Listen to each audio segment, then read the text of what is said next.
Having played quite a good amount of FPS shooters in my lifetime, I was also curious of how a medieval FPS would feel like playing, and I finally bought MORDHAU some days ago. MORDHAU was released 2 years ago and I was aware of this game from the start, but I didn't end up buying it until recently. I thought whatever, let's try this. Now I am a totally new player to MORDHAU, and if I am playing like an idiot in this review or whatever you wanna call it, you can let me know in the comment section. Okay, so as someone who did not have that much idea how a hack and slash FPS gonna be like, I was thinking maybe you just casually slash people like a dumbass and get kills, but it turned out to be really different. Now I remember playing Dishonored where I had the chance to fight the enemies up front even though the game is solely meant to be played stealthily, and I also slashed countless of robots in Ghost Runner, so I thought maybe MORDHAU will have some fixed pattern of how your weapon swinging animation would look like, similar to the prior 2 games I've mentioned, and no, MORDHAU is not like that. This is the first topic I wanna talk about, and that is your weapon. Whatever it is, does not have any fixed pattern of how they swings. It totally depends on your aim. The way you wanna swing your weapon would be the opposite of in which direction you move your mouse. For example, let's say you are using a sword. If you move the mouse to the left, you'll see the small pointer with the reticle moves to the same direction, which means your sword is gonna swing on the right direction. Vice versa, if you swing from the right, your sword will swing to the left of your screen. But practically whoever's getting attacked by you will still see it coming from the right. I hope you know what I'm talking about. So the way you wanna swing is important. You wanna know what's more important? Your aim.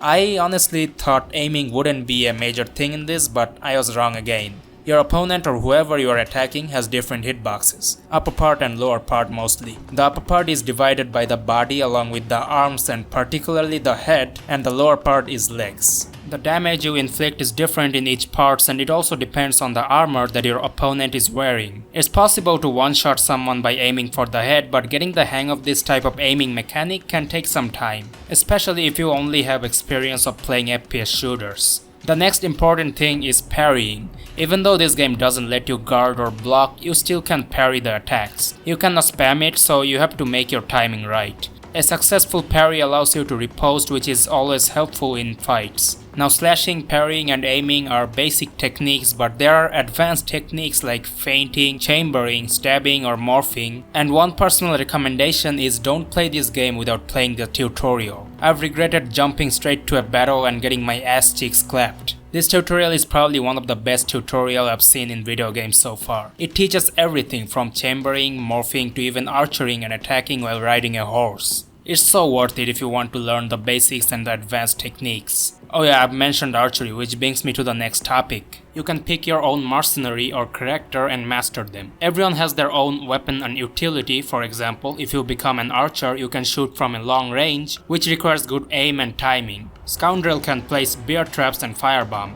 Brigand can throw axes. Raider can throw javelins, which is cool. Then you can be an asshole by building a crossbow with the engineer and apparently get kicked because you are too annoying. You know, shit happens. But anyways, you can also make your own custom character. That allows you to buy armors and weapons to customize your character as you want. You can also add points to your perks and experiment with different tactics. I like to use the knight that has a great sword and nothing more. As a very beginner, I can just focus on the sword swinging mechanics, but trying out different mercenaries is also fun. It feels like the typical FPS multiplayers where you can select different characters and play however you want. There are also other realistic gameplay mechanics like you can disarm people, or sometimes death can happen from bleeding, or your arm can get cut, and I really think this attention to details made the game better in general. Like other melee combat games, for example the Soulsborne genre, MORDHAU also has a stamina feature. The stamina bar has its own mechanic, like if you miss your hit, you lose more stamina than if you hit your opponents. Stamina recharges when you stand still and it doesn't recharge when you are sprinting, so you should keep an eye out for the stamina bar or else you can miss a lot of chances to attack your opponents. There are 4 modes and a ranked matchmaking for you to play, but in every mode you do the same type of fighting, so I couldn't really differentiate the gameplay because everyone is too focused on fighting and somehow we just win or lose. There are obviously different objectives, but it seems like the head-to-head fights are the more important part in MORDHAU. So I guess now the real question rises that if you should still buy this game and play this in 2021. I think this game is fun and really chill. At the same time, I also think it has a high learning curve and will probably take a fair amount of time to get the hang of. The servers are still good, getting matches doesn't take too much time. Sometimes the lobby was just too small, but it retains the player count most of the time. It has fast-paced combat and the combat is just really good. It feels really good slashing people in general. This game also doesn't heavily require any friend, but obviously with friends it becomes more fun.